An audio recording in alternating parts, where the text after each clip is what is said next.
Hello and welcome, fellow motorsports fans. It's been a brilliant week of racing, and as always, I am here to tell you all about it. Once again, in the more podcasty kind of format that we've tried last week, and hopefully it should run a little smoother this time. The headline event in the world of single-seater racing was, as always, Formula 1, and as always, to nobody's surprise, Verstappen got P1 this time in Mexico. He can add that to his collection. The real big stories, though, was, first of all, Lewis Hamilton this time P2, and he did not get DQ'd after the fact. That's an improvement from last week. Congrats, Mercedes. Also, and the more discussed talking point on the internet, shall we say, was Perez crashing on lap 1 in his home race while he's fighting for his job, presumably, he crashed trying a daring move around the outside, 3 wide into turn 1. It was never going to work. It all looked a bit clumsy and ended as expected. Obviously, we don't know. I actually think maybe the seat discussion was already finished anyway. Maybe that wasn't him fighting for his seat. Maybe that was him just trying to go out with a bang. Who knows? But either way, it's certainly not a good look at all when you are being criticized week in, week out by literally everyone. The other big point was Ricciardo doing very, very well, better than a lot of people had expected by even splitting the Red Bulls in quali from P4 overall. Fantastic result for the AlphaTauri, obviously, although I do just want to add the caveat that I feel like people have been even overhyping this very, very good performance too much.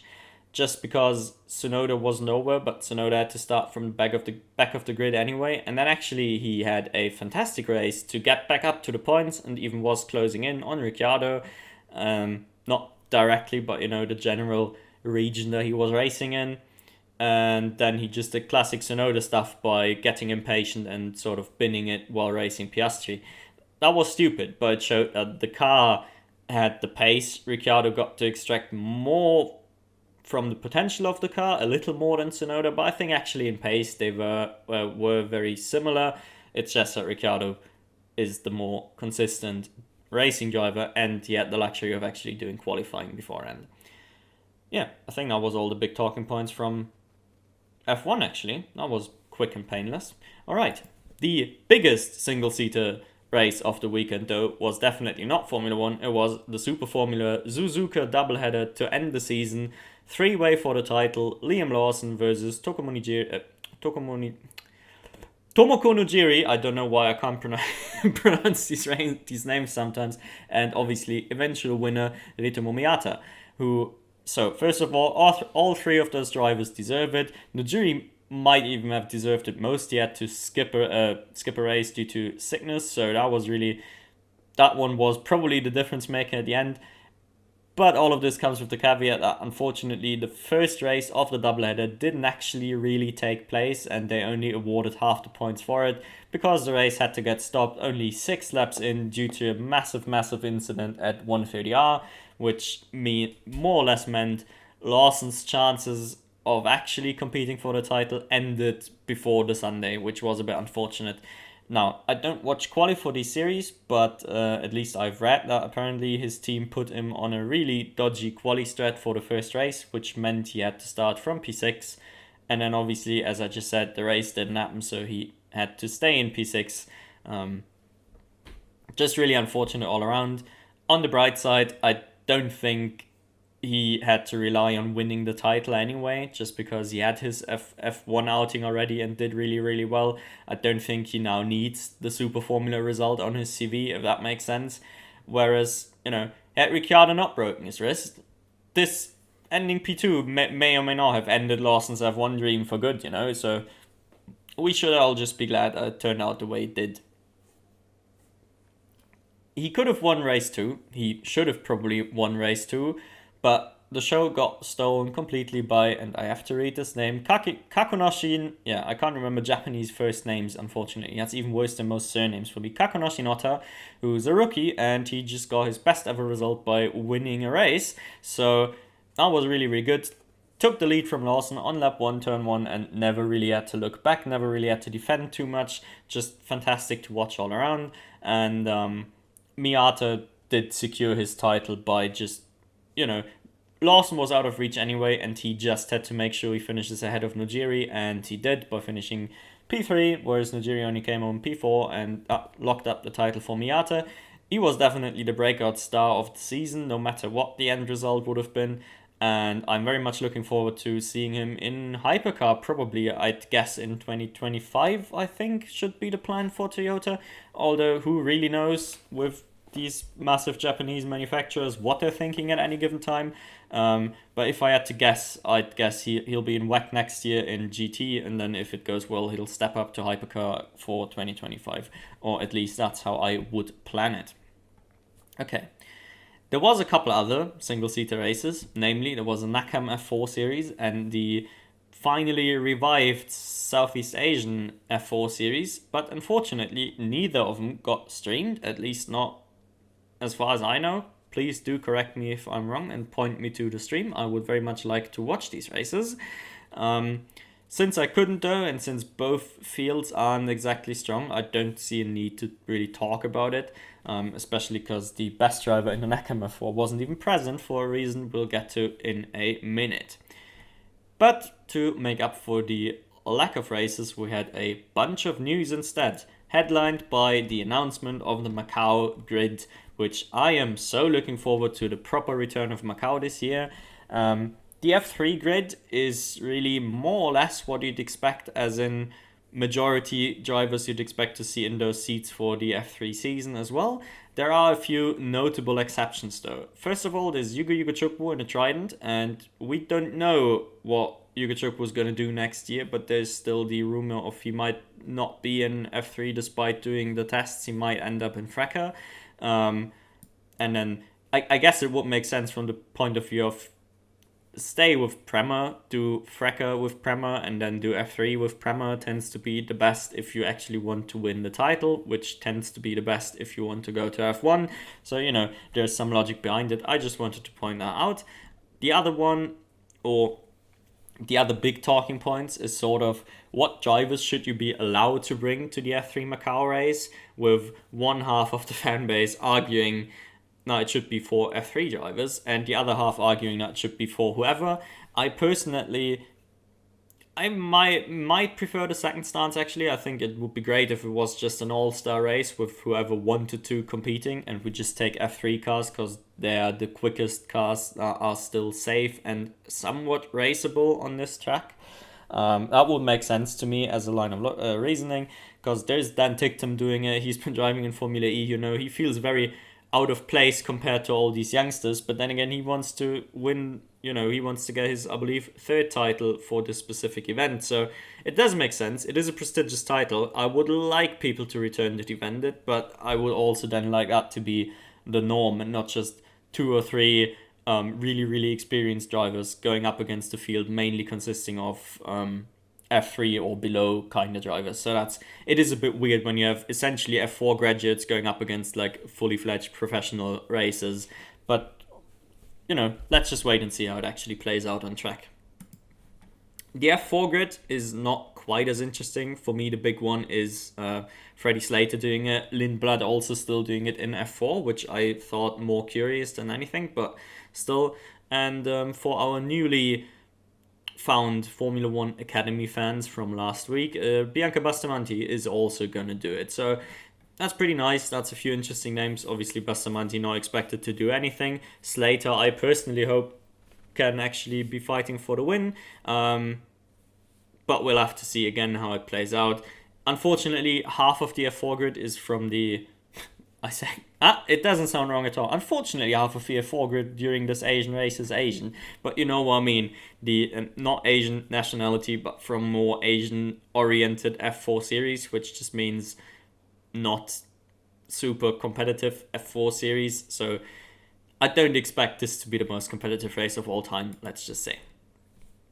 Then, next up, we have the FDA Scouting Final.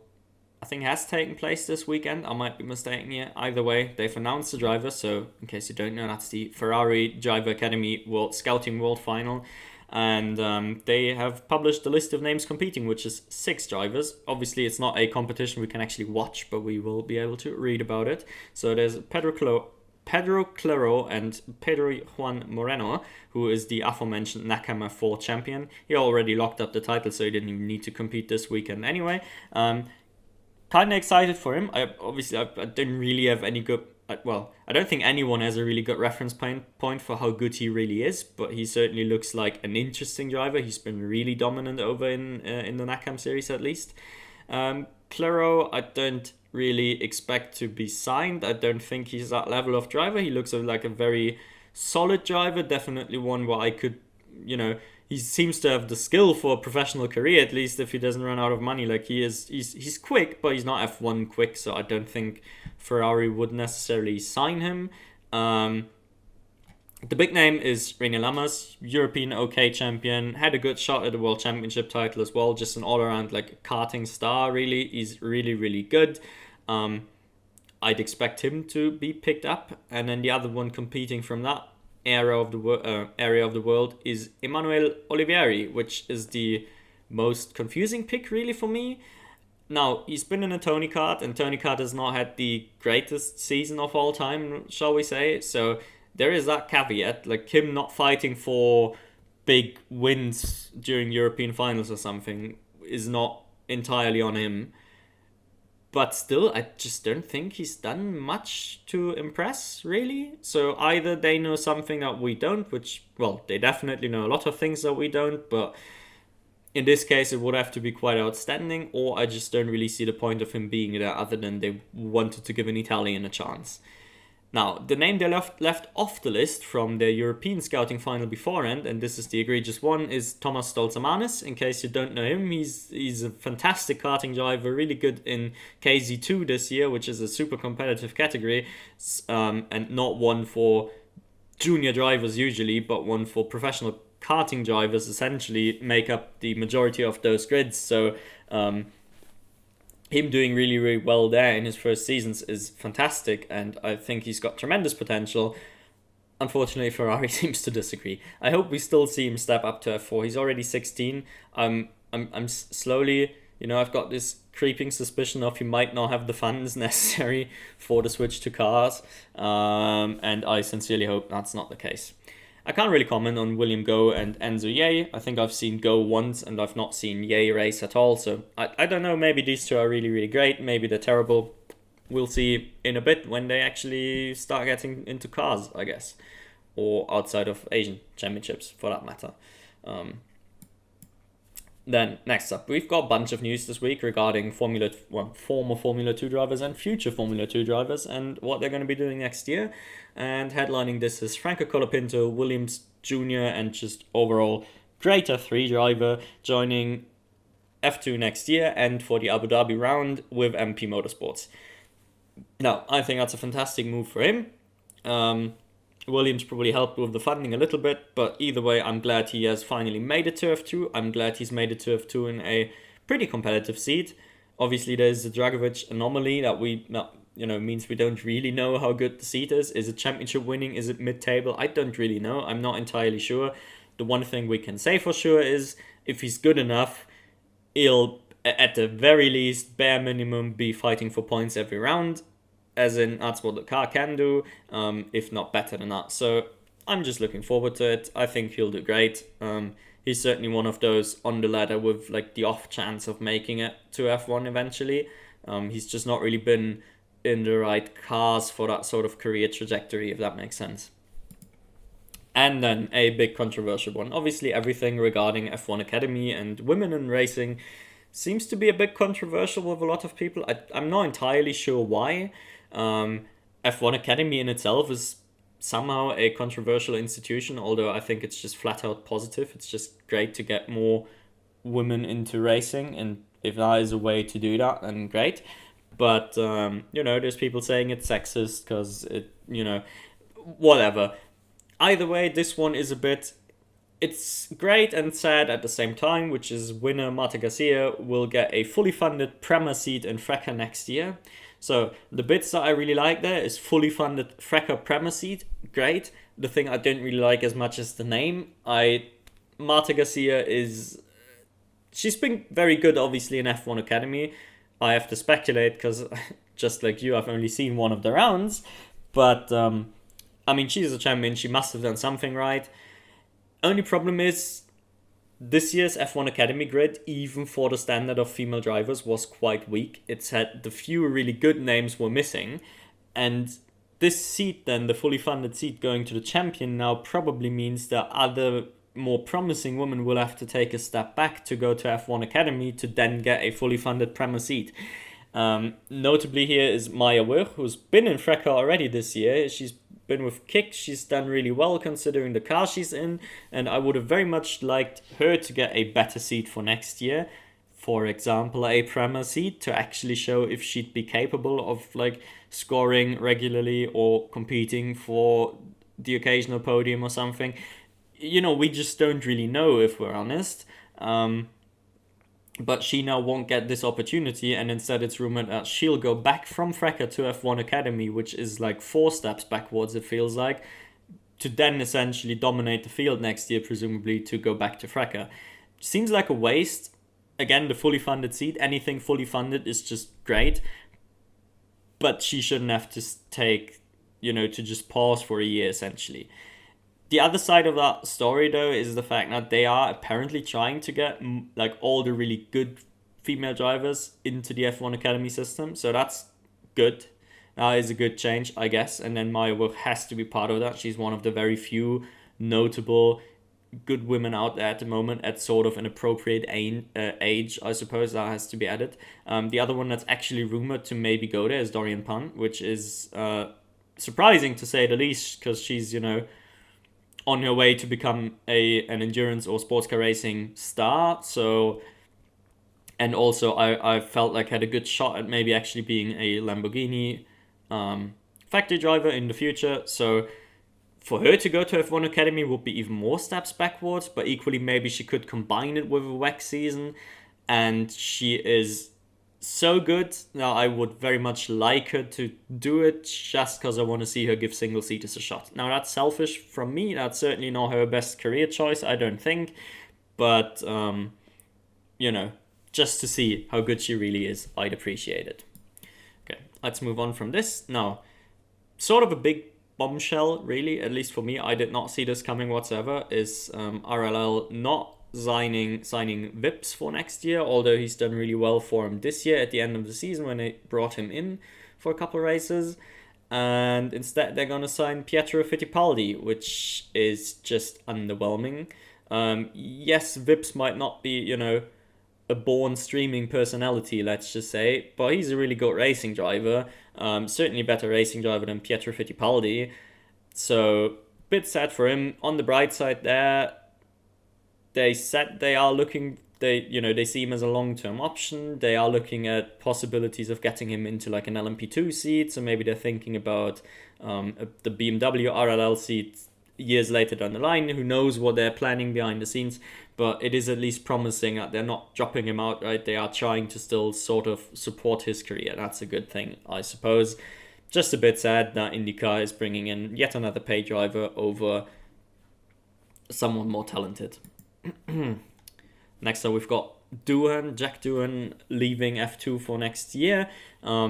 Sound career choice, really. There was nothing left for him to gain if he can't get a Prema or an art seat, which those look to be occupied. So what's the point of staying for a third year? Also, we've very much learned the hard way. F1 teams don't care. If you're a third year, you're a third year. You're worthless, no matter what you do, no matter why you're a third year, although he would have so many good reasons to still be a third year. Doohan never had a car to win the championship, even if he was good enough. So, it just shows the sort of weird mental state that F1 teams seem to operate in right now, although it's somewhat justified just by the amount of talent trying to make its way to F1. I hope Doohan can find his way into sports cars. I really think he'd, first of all, be able to excel there, and also he's got the Alpine links. Alpine needs a few more hypercar drivers. I don't know if they'd be willing to take someone fresh from F2, but honestly, given their, the other drivers in their sort of sports car program, he'd be alright. He'd do well enough. I think it would be good, but I could obviously see them trying to find an LMP2 seat for him next year or something. That would also be a choice. I just hope he keeps the Alpine affiliation, because they could be of use to each other, I think. Okay. And then last but not least, I think, not quite, is Porsche. Porsche is also, well, leaving F2 for obvious reasons, because he's going to win it. Even if he won't, there's no point staying for a fourth year whatsoever. And he is rumored to either go to Indy or SuperFormula. I personally think SuperFormula sounds, first of all, more likely, and second of all, just like the better career choice. Maybe he can do what Lawson did and really, really impress in SuperFormula to get his career back on track. Obviously, I still think he's very much good enough for F1, and I'd much rather have him than Zhou in that car. Alfa Romeo doesn't agree. Alfa Romeo likes the money. Alfa Romeo don't think he's that much of an upgrade. That's always obviously the big thing, right? Like, it would take him a year to probably actually be an upgrade over Zhou, and then, how long do we want to keep him? Does it make sense to have that down year? Is he good enough long term? All of those questions, it makes sense from an F1 perspective, but for us as fans that want to assess how good he really is, it's very, very sad.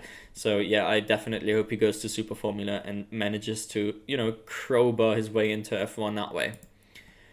And then, yeah, this is last but not least from the category of single-seater news, brain freeze, is Arvid Lindblad stepping up to Prema. Obviously, this is no surprise to anybody who's followed the post-season tests at all. He's been in all of them. I just wanted to take the opportunity to talk about the Prema roster really quick, because they're the only one fully confirmed, or I think at all confirmed really, with Lindblad joining Mini and Beganovic. Mini and Beganovic should absolutely be D2 favorites of next season, unless someone like High Tech can provide a surprisingly good package. I think High Tech probably has the second strongest, at least alleged, driver roster, with Stenson and Browning in there, and maybe even Dunn. If they take all three, that would be just insanity. Then maybe they actually have a shot at the very least stealing quite a few wins just by having the numbers advantage. Lindblad looked a little bit, out of his depth so far in the tests. Obviously, they're just tests. I'm not judging him here, but I'm just saying this at least probably suggests he's not going to be, up there in terms of pace immediately, like it was in F4. So, yeah, I think it's fair, obviously, but, sadly wasting one of the championship contender seats potentially next year. All right, now on to the world of sports cars, and we are starting with one of the most confusing, maybe even, races or racing categories in sports cars, which is the Ferrari Challenge, because they had there, and I'm going to read it off this because I cannot remember. It's the Finali Mondiali. I don't speak a word of Italian, that's why I usually cannot remember. And so if you don't know the Ferrari Challenge, it's Ferrari's equivalent to the Carrera Cup maybe, or the Lamborghini Super Trofeo, with the slight caveat, it's so much worse than these other two. There is a massive lack of professional drivers or driving standards, and so the series essentially is like, it's super gentleman focused. They even have two separate series with Pro and M each, and so essentially at least 3 out of those 4 subcategories are for bronze drivers. Predominantly for bronze drivers, I shall say. There are a couple leftover good drivers in the Trofeo Pirelli M category, but that's really about it. Now, by far the most interesting one, and hence the one we're going to focus on, is the European Trofeo Pirelli Pro section of the Ferrari Challenge Series, and by extension the Trofeo Pirelli Pro section of the Finali Mondiali.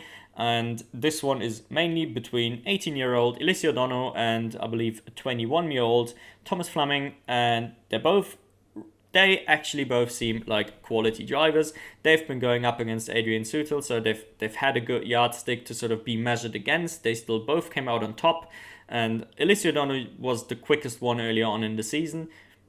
Caveat, I've not watched the entire season. I've watched bits in the beginning of the year when it was quiet, and I've now watched this final round. I've not watched the in-between during the busy summer months, because, this series really is far down my list of priorities in life. Either way, this weekend, Fleming was the class of the field by far. He only lost a single race when he got mugged off after a late race safety car, and that's about it. He's not just been winning, he's been dominating every single race, so just massively gapping out front. Again, tiny caveat, it's been a wet weekend all around, so we all know the gaps are a little bit bigger in the wet, but still just a very, very impressive drive from someone in his first year out of karts. I've looked at his karting record. He seems to have done quite well, like nationally in the UK, but presumably never had the funding to step up to cars until now, or he started very late with karts. I'm not quite sure which one is the case. Either way, we should keep an eye out for both of those names next year, Alessio Dono and Thomas Fleming, see where those roll up, and I think they'll do really well. And other than that, really the only thing I can say is congrats to Franz Engstler for winning the M segment of both the European Ferrari Challenge and the Finale Mondiale. He shouldn't need an introduction. He should never be in the category with the prefix M, but I'm not the one who decides that, so who cares? Next up, we had a big weekend in Italian sports car racing, tin top racing, whatever you want to call it, which I normally don't really follow because, as I said before, I don't speak a word of Italian, and all these series that I'm going to mention now are sadly only streamed in Italian, but I can assure you they still look really, really good.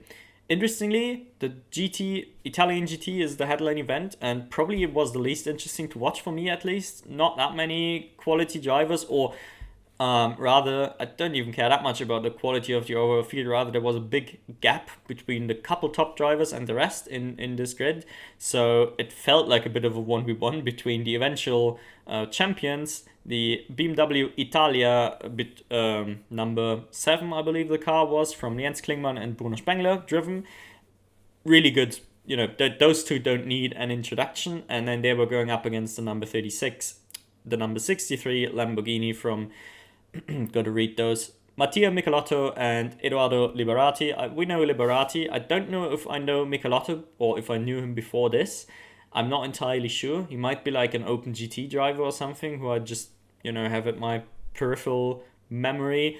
But the name didn't ring a bell, and he certainly really impressed me this weekend. He's been absolutely rapid, probably the fastest driver on track. So that's been really good. The championship was also quite spicy because, as you'd imagine, those two cars actually battled on track as well. And in the first of the two Imola races, I think it was Michelotto. I'm not entirely sure. Could have been Liberati. Either way, the 63 did tag and spin the 7, which dropped the 7 out of the points. And then the 63 got penalized for it. So neither of the championship contenders actually finished in the points during the penultimate race. That was pretty spicy. And then the final race was a very close affair once again. And it was won by the 63, but coming second was good enough for the 7 to secure the title. And if you look at this little graphic over there, it's super close. Like, they are even on points if this is accurate, and just one on countback. So must have been an intense season. Unfortunately, I didn't get to watch much of it because of the Italian thing.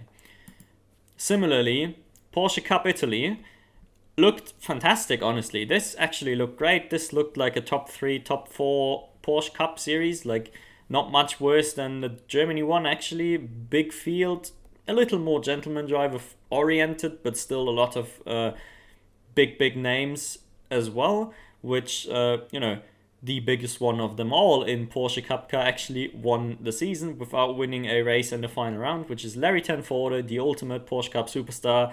He had 2 very good races, but for his standard, almost underwhelming races. He got robbed in race 1 with a red flag restart, resetting his lead back to P2, and then he couldn't actually get into the lead and had to concede to clean. And then in the second race, he was cruising on P3.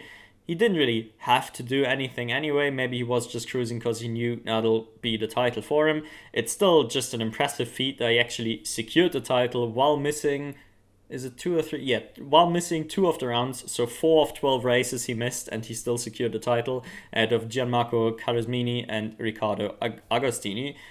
Italian names are just one giant meme to me. But yeah, so that was pretty good to watch. Honestly, if you like Porsche Cup races, those were quite spicy. I probably missed a bunch of penalties and everything because, again, the Italian bit, but just the on-track action was pretty good.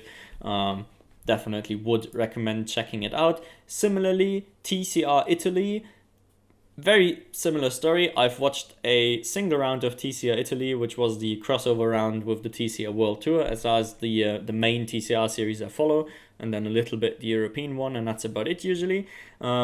Checked this one out more or less because I was bored, but I was definitely not disappointed. Now, the title went to Franco Girolami, who is, I believe, the brother, or at least otherwise a relative of the TCR World Tour star Nestor Girolami, and probably a deserved title. I couldn't quite judge it from this weekend because I'll have to say this weekend was all about what's he called, Marco Butti. Yes, Butti has been absolutely fantastic. He won both races and he had to work quite hard for both of them. Worked his way to the lead in both of them. In the second race, even more impressive because I don't know, but all the other TCR series have it. So presumably there is success penalties, success ballast in this series as well. He still won the second race as well in pretty dominant fashion. That was all around just great to watch. The other big interesting thing that happened was a very weird accident at the start of race 1, which caused an instantaneous red flag. You don't see TCR cars stalling all that often on the grid, so it probably caught people off guard because somebody stalled trying to get off the line, and it caused a chain reaction, which essentially it looked like it collected half the grid. It was probably more like 5 or 6 cars, but still just carnage out of nowhere in a really, really curious kind of fashion. I don't know. That was odd. That's really the best way of putting it. Now, next up, the penultimate round of the good old Aussie Supercars. This series is great. It's been a bit, everybody who's been watching knows there's been some controversies this year. There's been some dull races this year, to be fair. But the Gold Coast round that we've just seen, not one of them.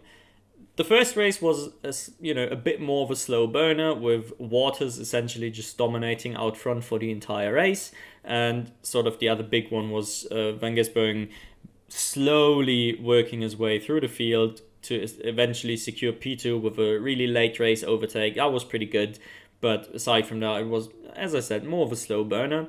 The second race, though, was probably the best battle, at least I've seen all year. I've not watched every single race, but most of them, and nothing really came close, which was between Reynolds and championship leader Brody Kostecki going back and forth for the win with like 10, 15, 20 minutes to go.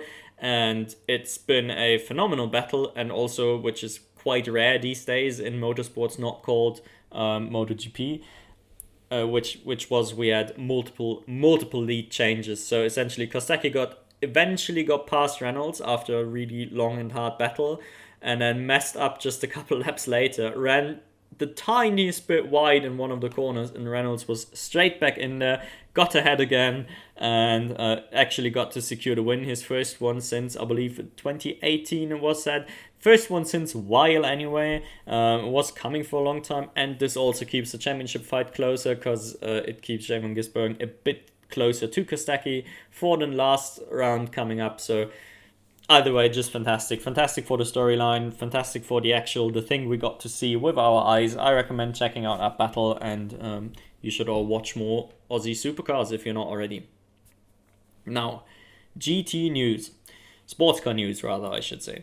Sports car news, starting with the Macau entry list for the GT Cup. And honestly, I may be more interested in this one than the F3 or the F4 race. Definitely more interested than in the F4 race because this entry list is stacked.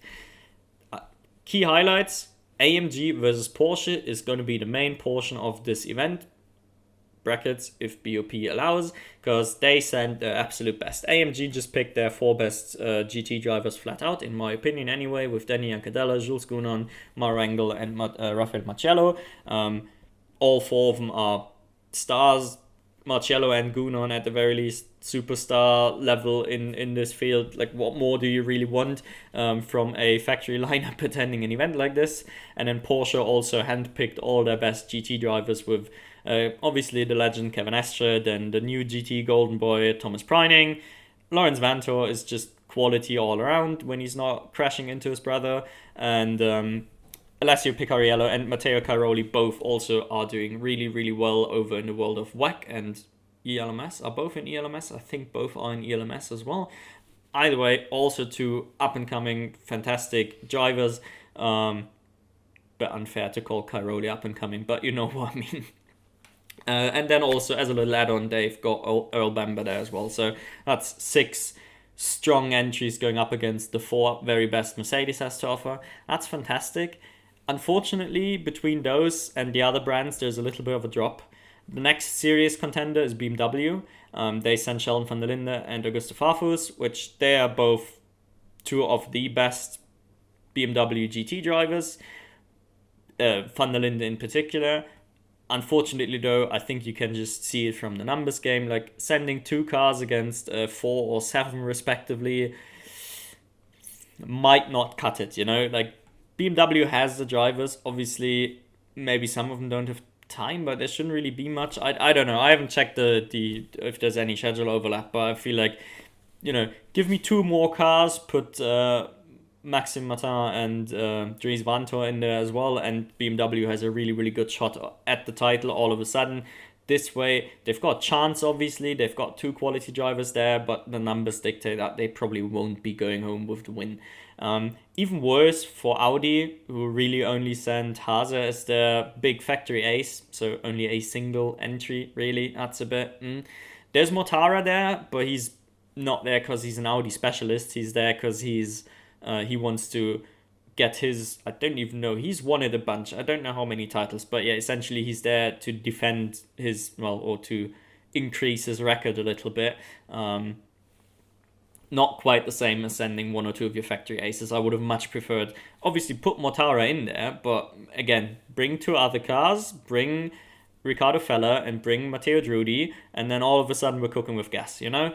And then Ferrari is just plain disappointing, sending a single factory-backed effort with, a single factory driver, really, with Daniel Serra. Not even a big team, no European team over there as well. So that's all around... You know, they're not gunning for the win, are they? All right. Da Costa stepping away from WEC to focus on Formula E. Obviously, he's been the ace driver for the Jota Porsche customer hypercar. Fantastic racing driver all around, but letting him focus on Formula E makes a lot of sense. I half expected Porsche to get rid of him in Formula E, and they're going the other way and essentially just go all in on him in Formula E. That's the other way to do it. That's fine. Works for me. He wasn't great this year. He was alright, but given how good the car was early on in the year, I would have expected a little more. He didn't really push Wehrlein all that much, and it was also, I guess, mainly his shortcomings that cost Porsche the team title at the end, so I think that's why Porsche decided that, okay, you can only do this from now on. It makes sense. If it's the best for his career, I don't know. I guess it's quite a personal choice if you prefer WEC or Formula E. They're very different. I would maybe say WEC is a little more prestigious nowadays, but honestly, this is for the drivers to decide. Then, this was a big story, in my opinion, which is Ferrari might finally be ready to actually sell a hypercar. As in, they can finally run customer hypercars. Not just, yes, they have announced their new track day hypercar thingy for super rich and favorite customers, but that's not what this is about. This is about an actual third proper hypercar on the WEC grid in the near future for a customer team, so they are now willing to sell one. Unfortunately, with this, they also confirmed there's not going to be an IMSA appearance of a Ferrari this year. None, like not even a one-off Daytona entry or something, which expected, but still a tiny bit sad. I had a little bit of hope left, and now they've destroyed it in classic Ferrari fashion. But a customer LMH, that would be fantastic. Can't wait to see it, although I don't think we should expect it for 2024. I think this is about 2025 realistically. And then, last but not least of our busy news section is the driver ranking reconsideration appeal process FIA yearly mess show that they are putting on with readjusting driver ratings, and then the drivers appealing those readjustments, and then they get readjusted again and all that good stuff. The big ones are in the headline already. It's Al-Hati and Bovey actually not getting upgraded to silver. They can remain in bronze. Now, I don't understand either of those, realistically. Bovey maybe a little more, because her WEC performance is definitely too good to be a bronze driver. There's no doubt in my mind. She is like Keating, one of the top bronzes, and we all know the only reason Keating is bronze is because of the rules, not because of he's not good enough to be a silver driver. So Bovey should be upgraded to silver by that logic. Although I have always found her really underwhelming in comparison when in a GT3 and not in the GTE. I don't know if that's just me. I don't know if that's the general more competitive nature of GT3 fields in GT World Challenge Europe and stuff like that. But yeah, I could see it from that perspective, I guess. Al-Hati is just one of the best bronzes in WEC as well. I don't know why he's not getting upgraded if they originally deemed him silver worthy. But honestly, even more egregious is Sean Galal staying as a silver at the same time as Rui Andrade is getting upgraded to gold, which I don't know if I've been watching a different WEC season, but Sean Galal has been so much better than Andrade. And to me, he would be sort of the benchmark silver driver in a top level series. Now, obviously, we could argue that all of these drivers are a little too good to be silver, that's one point of view to have, I suppose. That's fair. But then again, Galal should be out of silver as well. In my mind, there's no way you promote one but not the other. Just wanted to point this out there. The other reconsiderations actually seem to make a fair bit of sense, like Madison Snow being upgraded to gold. That's fair. You can't be winning IMSA year after year and stay a silver driver forever. That's all right. And some of the United Autosport silvers getting upgraded. It's weird why they do it so late, but no complaints there, I don't think. Okay, then next up, we had two major karting events this weekend. The first one being the IME Warrior Final 2023. I don't watch the entire IME season. My karting is predominantly limited to the FIA's officially backed series and the WSK promoted series, but I do check out the big IME and Rotax events. In particular, I try to keep up at least a little with the European series and their big headline events at the end of the year. This is one of them. Now, I'm not super familiar with the names. I can't go into all of it in detail because honestly my brain capacity is just too limited as well to remember all the details after watching 40 odd races over the weekend. But we can go over some of the interesting names just so you've heard of them and maybe you'll remember them once they start popping up in other higher rated series. I think that would be a good thing. Now, for this, I'll have to look over to this screen quite often and to this screen to read stuff. Don't be alarmed.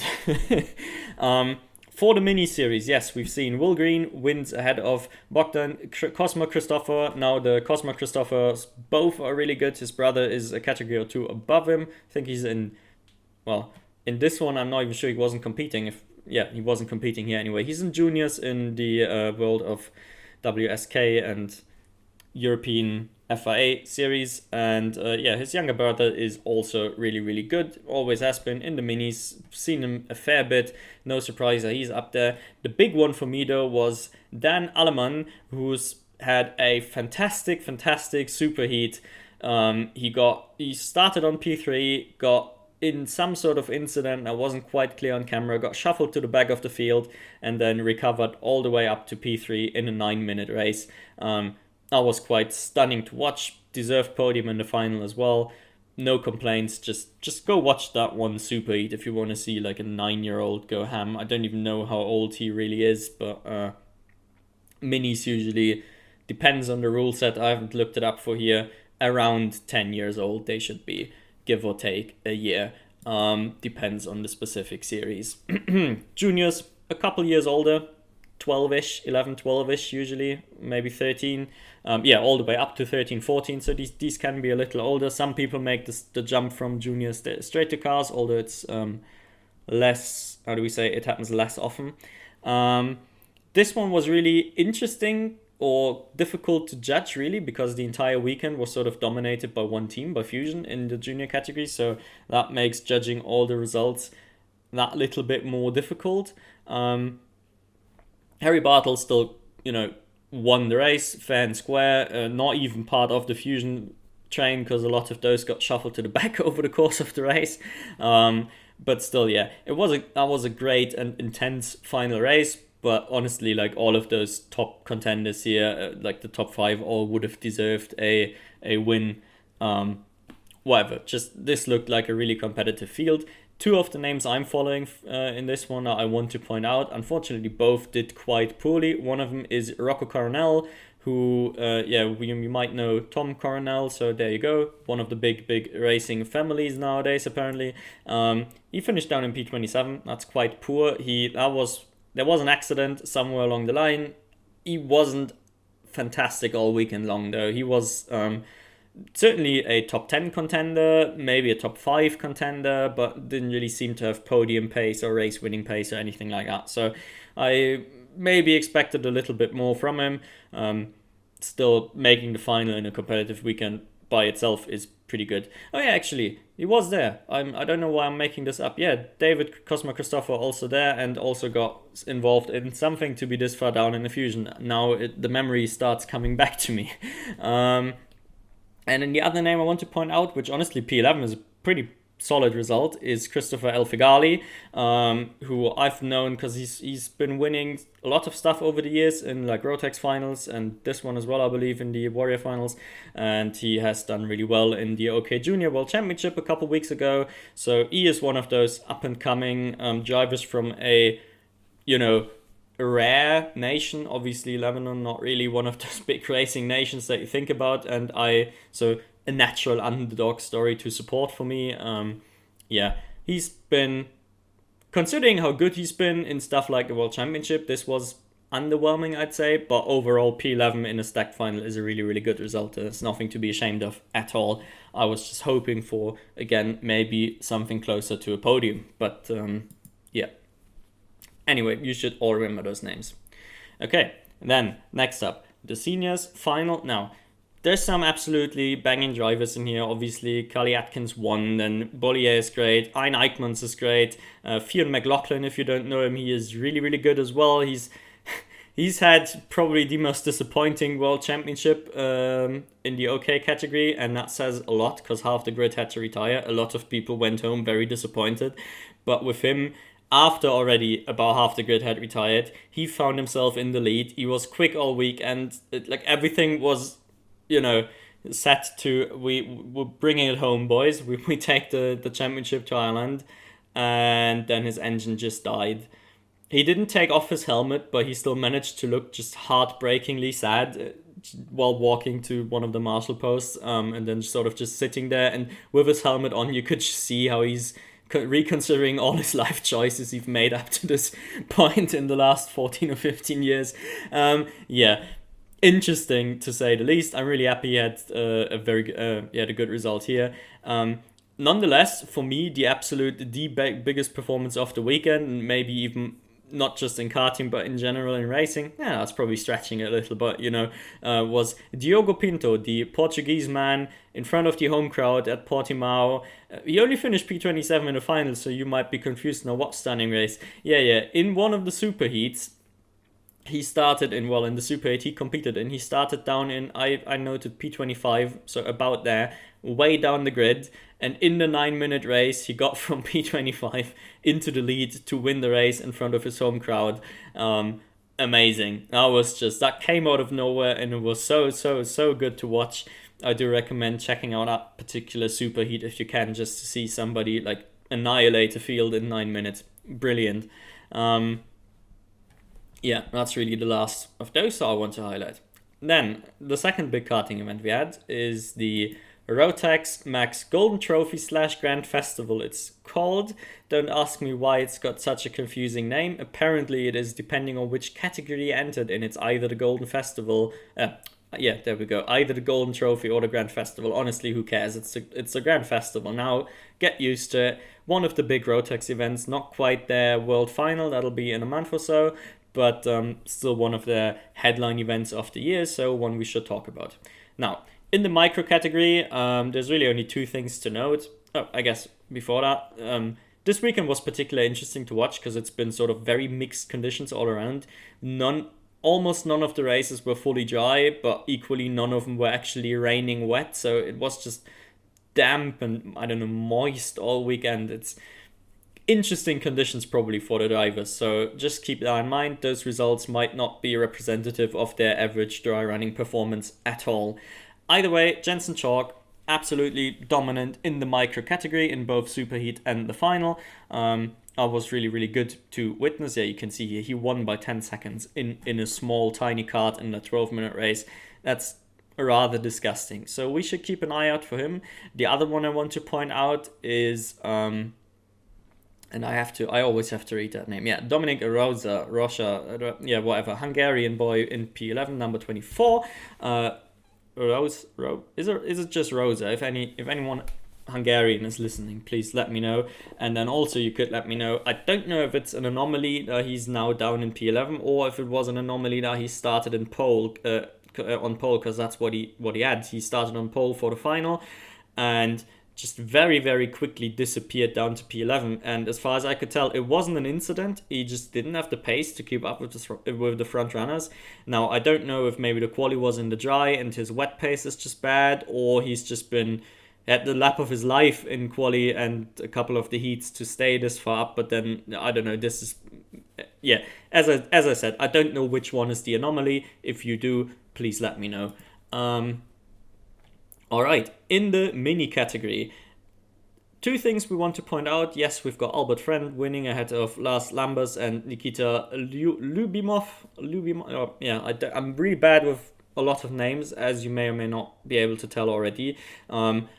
Lubimov actually was probably my favorite to watch, as first of all, again, smaller nation, Estonia, and he smashed his superheat, only good enough for P3 in the final, but honestly, yeah, easily part of the front pack. All of the front runners really, really good, all race long. The only one I want to point out specifically is, and again, let's quickly look for his first name, Bran van der Wecken, the guy who finished down in P34, which is a bit unfortunate because he had one of the best drives in the superheats with an amazing recovery drive. Once again, if you haven't caught onto it now, I do like a good recovery drive. Always very impressive. And then unfortunately he got involved in some sort of lap 1 incident which dropped him down the pack, or just, yeah, he just retired straight up, I think, on lap 1. So that was unfortunate, to say the least. I was really looking forward to see what he can do in the final. All right. Now, the junior category. Let me have a quick look, just in case I don't miss anything. Yeah, okay. No, I don't. Yeah, the battle for the lead was very much a two-way thing, a two-horse race. It was Tom's Straley or Strail or whatever versus Armand Hamilton. They were dueling all race long. Hamilton was fantastic in his superheat as well. I actually didn't even notice Strail that much in his superheat. Maybe he smashed it and that's why I just forgot about it. But either way, must have done something right to start high up the grid and take the win. The other two guys I want to point out in this one, or maybe even three guys. First, there's Mateja Radenkovic, who was really rapid in his superheat and then in the final just couldn't quite stay in the lead battle, but he's definitely one to watch out for. Then there is Boris Maximov, who was just quite unlucky having to retire from his superheat immediately on lap 1 after starting on pole, which then means he had to start quite low down for the final. He's a lot better than this P7 suggests, I think. And the chat, actually, it turns out from the chat, he's a bit of a fan favorite. I know he's one of my favorites, who is Jacob Ashcroft, who this was his first race in the category in juniors. He just stepped up from Mini after winning the Euro Series there. And he did fantastic for his first event, really. He was never quite in win contention, but he was definitely like a podium dark horse and a definite like top 10 contender easily. Probably top 5 was sort of what I was expecting him. He unfortunately also got caught up in incidents during the final, which then dropped him back, and he still recovered to P11. So yeah, definitely keep an eye out for Jacob Ashcroft.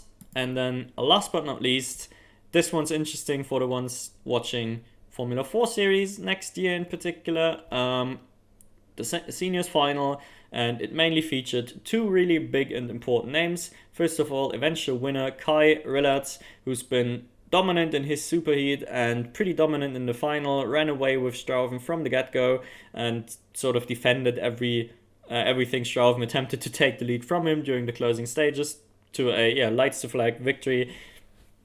What more can you do, really? Just a fantastic drive all around. And then Thomas Strouven also one of the top talents from Belgium. You may or may not know him already from watching other karting bits or Spanish Formula 4, where he already had his debut, I believe, last Spanish F4 round, maybe 2 rounds ago, after the summer break, either way. So yeah, he's one of the boys we expect if in a full season F4 campaign next year, and I'm very much looking forward to it.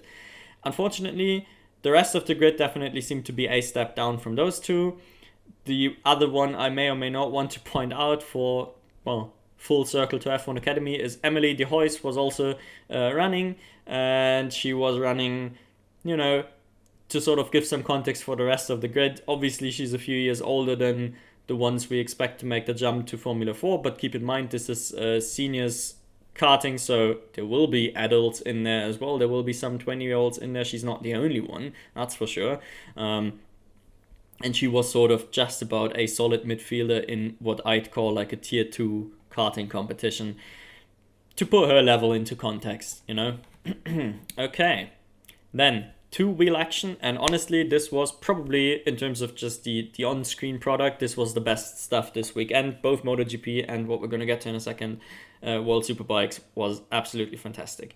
For the MotoGP race, I don't even want to say much about it. All I can say it was probably the best race of the season, definitely the best battle for the win we've had all season, with Jorge Martin against Pecco Bagnaia and Brad Binder in like a three-way of doom for... It felt like the entire race, just trading back and forth and going for the win. It was fantastic to watch. Jorge Martin finally came out on top as well, got to bring it home, doubled up. Well, he won the sprint as well, so he got all the points he could this week, and that's fantastic. Closed the championship gap back down to only 7 points it is, yeah, so back down to nothing.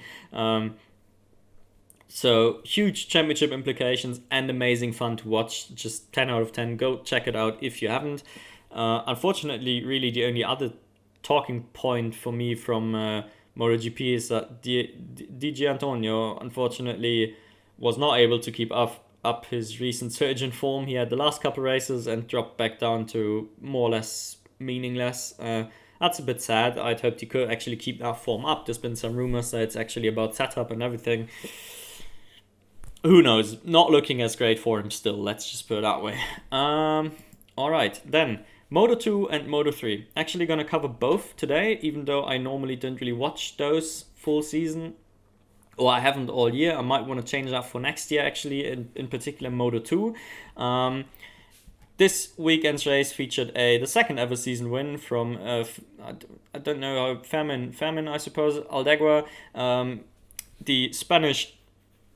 I almost called him a Spanish sensation. I don't think he's that sensational. Either way, he's a really, really solid rider, that's for sure. I could tell that immediately with my untrained moto eyes.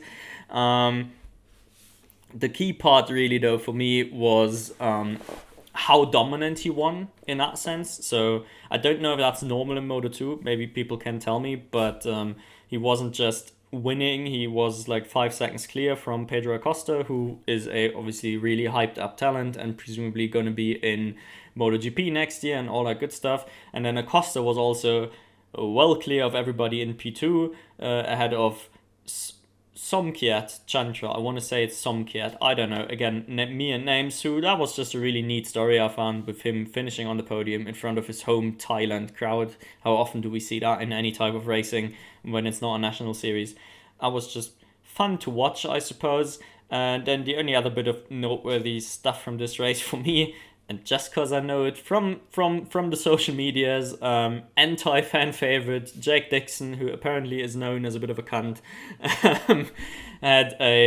just did a bizarre move, really, sending it down someone's inside where there wasn't a gap as far as I could tell. Again, you may notice I'm way more about the four-wheel action, but still, that was fairly obvious even to me. Just send it into a disappearing gap, crashed himself and another rider. That was just a bit embarrassing, but I'm sure it made some anti-fans quite happy.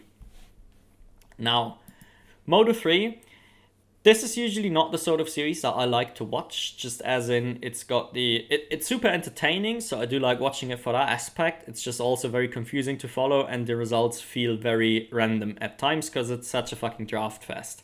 It's, I think, honestly, the closest comparison might be the MX5 Cup. where it's just about drafting until the very end of the race. This one still didn't disappoint me at all, and very much was entertaining throughout. I don't even remember who won. Yeah, David Alonso won. Good race from him. I was most impressed, so that's why I really focused on him for most of the race. Daniel Holgado, who got shuffled to the back of the grid on lap 1, and then also had, again, an amazing recovery drive all the way back up to P6. And in a series like this, it just looks really weird, but like people start forming their own little battle packs, and then usually just trade positions back and forth within those battle packs. So if someone can rise through one battle pack to the next and so on very quickly, that's just always impressive and tells you he really must have quite a lot of pace on those he's passing and dropping immediately. So Holgado, for me, the most impressive driver of the race. And then huge championship implications, at least, was Ayumi Sasaki crashing from, I can't remember his position. He was quite high up, certainly top 5. Don't remember where he was on track, but he's P2 in the championship. So crashing by yourself with only a few rounds to go, very bad for your title chances, I suppose. So just keep that in mind. Anyway, I will follow both of those series more closely in the future, definitely until the end of the year. So I will hopefully be able to provide some more meaningful insight as well. And now, last but not least, by any means, World Superbikes, the final round, and boy, it's been amazing. We started a little bit slowly. Race 1 was sort of what you'd expect, what you'd fear. Bautista just more or less, got to the lead and started running away on his Ducati. Secured the title by winning that race. It wasn't super intense. Definitely the most boring one of those races. Really, the biggest interesting thing that happened, aside from him winning his title, was Bassani and Rinaldi crashing into each other. But yeah, that was about it. But things started to heat up really quickly. During I always forget what it's called. Is it a sprint race? I think it's just a sprint race. Whatever, the shorter race in between the two extra races must be the sprint race, surely. That one was, again, pretty Bautista dominated. But first of all, we had Agatha finishing on P2, which was quite nice. He started P3 in race 1 as well and dropped all the way to the back. That was very disappointing. Happy to see an independent rider as well do so well. To get a P2, his season's best result, just all really good stuff. But then the main focus was, or that's what all the eyes were on, was Jonathan Rea versus Toprak Razgatlioglu for P3. Fantastic duel all race long, and Rea did come out on top like one last time, actually showing how good he is on that Kawasaki. And really, that was the big thing of the race. The other one was maybe that Lowe crashed, but and then couldn't participate in the final race of the season. Bit sad, but not the end of the world, given his championship was already absolutely meaningless at that stage. Okay, and then the last race, we do need to say this. The last race was absolutely fantastic. Yes, we had Agatha on the podium again, this time P3 in an actual race. Brilliant stuff, but honestly, the only thing worth watching, and you should rewatch it in case you've not seen it, is the almost race-long battle between Toprak and Bautista for the lead. Absolutely fantastic stuff. It was Toprak in front, so he had to defend and got very creative with it. Every time Bautista got past him, every single time, he'd fight back immediately, get back in front, and it was back and forth for literally 15 out of the 20 laps until the finish line, until the checkered flag. Toprak finished just ahead by, a tenth maybe. Like, they were almost side, they were maybe even alongside partially, who knows, I'm not entirely sure. Finish as close as they tend to get, and then unfortunately a post-race penalty for an off-track meant he dropped down one position, and it meant all the defense was meaningless, and he got home in P2 anyway, which also meant Yamaha lost the team title to Ducati, or the manufacturer's title. Yeah, that's not how we like our series to be decided. We don't like them decided with post-race penalties, in particular when the on-track product was so phenomenal to watch. But I mean, yeah, rules are rules, and the stewards can't really implement them differently just because the on-track product was that good. So, awkward situation. Bit sad about the post-race penalty, but man, that battle made it worth it. And in terms of single battles, this one might have even surpassed the amazing three-way in MotoGP. But honestly, yeah, both were incredible. And if you were a bit bored with the on-track action in F1 or whatever your favorite series usually is, I recommend checking out both of those. Superbikes Race 2 and the MotoGP, well, GP race, not the sprint. Yeah, fantastic racing all around. Anyway, next week will be all about the WEC final and some other bits and pieces. For example, Robert De Haan driving in the Porsche in the also starting Porsche Carrera Cup Middle Eastern series, and I very much hope that one will be streamed, unlike certain F4 series, because I do like Robert De Haan, I do like Porsche racing, and I want to see all of it. For example, this week I had to already skip the Porsche Cup Australia just because I couldn't find couldn't find them anywhere. They'll be uploaded in a few weeks, as I know that YouTube channel. So, yeah, well, I might talk about it when I get around to actually watching them. Either way, thanks for watching if you've made it this far. Take care, and remember, racing is more than just F1.